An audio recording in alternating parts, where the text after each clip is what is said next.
Assalamualaikum warahmatullahi wabarakatuh. Bismillahi walhamdulillah. Wassalatu wassalamu ala rasulillah wa ala alihi wa ashabihi wa mawala. Qala rabbi shrahli sadri wa yassirli amri wahlul 'uqdatam min lisani yafqahu qawli, amma ba'du. Sahabat-sahabat pemirsa Imam Ghazali 99, kali ini saya akan menyampaikan tentang bagaimana kita dengan mudah menyembuhkan orang yang kesurupan dan orang yang pingsan.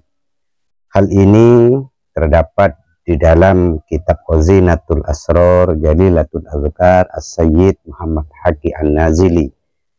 Di dalam kitab ini pada halaman ke-90 disampaikan, man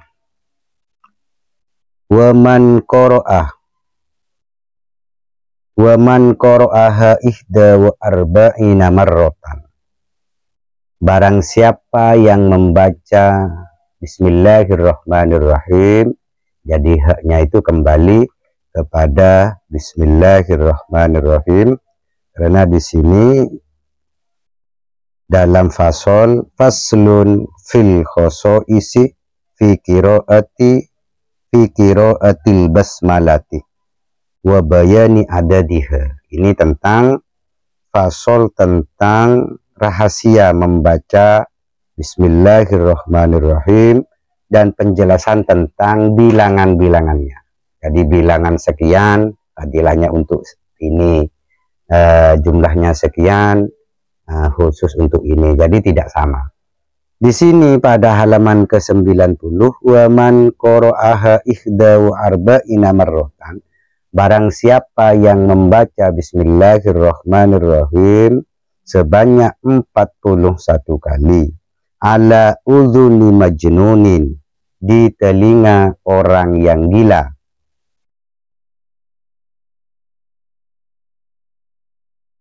Jadi dibacanya pada telinga orang yang gila, au masru'in, atau orang yang pingsan, atau orang yang kesurupan. Fayuja'u akluhu fi sa'atihi, maka ketika itu dilakukan, insya Allah akalnya akan datang pada saat itu juga. Artinya akan waras atau sembuh pada waktu itu juga. Namun sahabat-sahabat sekalian, dalam mengobati orang yang kesurupan, dalam mengobati orang yang pingsan, dalam mengobati orang yang gila, maka yang perlu sahabat-sahabat sekalian fahami adalah ketika menanganinya, jangan sampai ada perasaan was-was, jangan sampai ada perasaan takut, jangan sampai ada perasaan tidak bisa menyembuhkannya. Kenapa? Karena hal yang demikian bagi orang-orang yang kesurupan itu bisa diketahui oleh jin yang merasukinya. Mengenai tata cara yang saya sampaikan ini, tidak semata-mata kita membacanya. Akan tetapi sebelum itu sahabat-sahabat yang perlu dilakukan adalah berwuduklah. Sahabat-sahabat sekalian, jika ingin menangani orang yang kesurupan, orang yang gila, atau orang yang pingsan, harus dalam keadaan suci. Setelah itu, sahabat-sahabat sekalian siapkan media air 1 gelas. Kemudian kirimkan suratul Fatihah yang pertama kepada Nabi Muhammad SAW.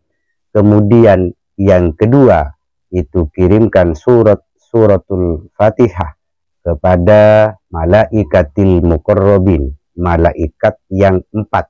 Malaikat yang 4 ini adalah malaikat yang mendampingi kita, maka disebut dengan malaikatul muqarrabin, yaitu para malaikat yang dekat dengan kita. Sehingga ketika kita menggunakan itu lebih mudah untuk kita menyembuhkan orang yang kesurupan atau orang yang gila atau orang yang pingsan. Setelah mengirimkan Fatihah kepada malaikatil muqarrabin, yang ketiga kirimkan suratul Fatihah kepada Sultanul Aulia Syekh Abdul Qadir Al-Jilani. Jadi dia adalah Sultanul Aulia, yaitu rajanya para aulia. Kemudian yang keempat, kirimkan suratul Fatihah kepada jami'il muslimin wal muslimat, semua orang Islam, laki-laki dan perempuan.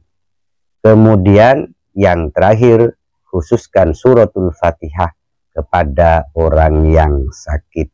Dengan rentetan-rentetan tawassul tadi kepada Nabi Muhammad, kepada malaikatil muqarrabin, kepada Syekh Abdul Qadir Al-Jilani, jami'il muslimin wal muslimat, kemudian yang terakhir kepada orang yang sakit, maka insya Allah itu akan mempermudah sahabat-sahabat sekalian dalam menyembuhkan orang yang lagi kesurupan, orang yang lagi gila, orang yang lagi pingsan.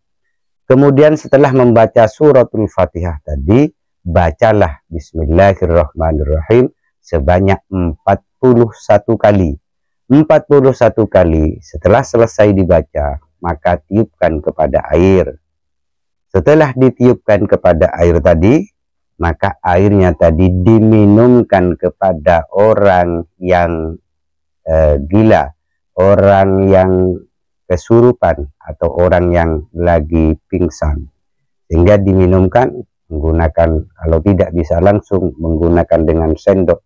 Yang penting ada air yang masuk yang sudah dibacakan basmalah tadi.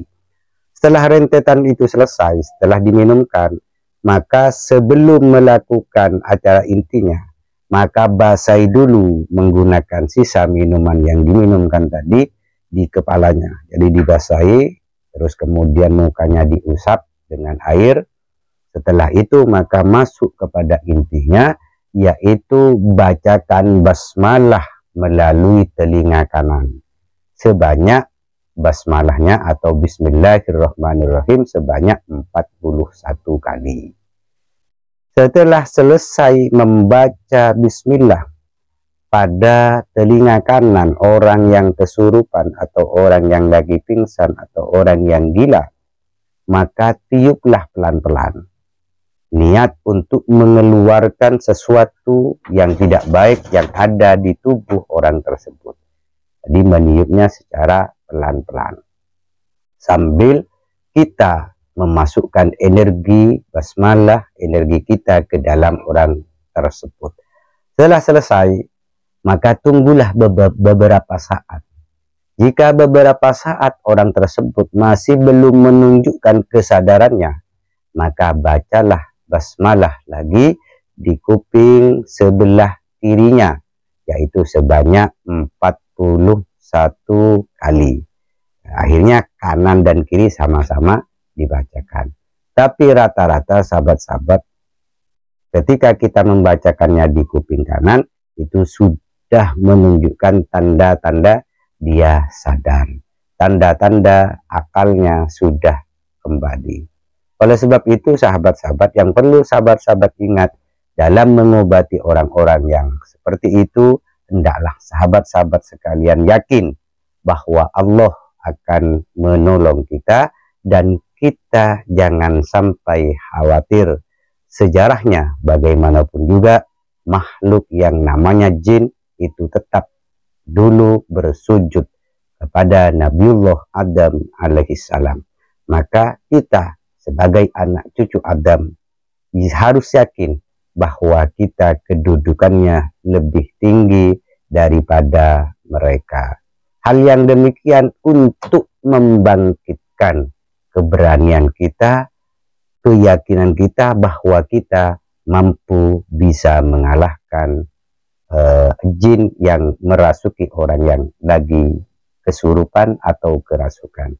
Sahabat-sahabat, inilah yang bisa saya sampaikan, dan mohon maaf apabila ada silap kata.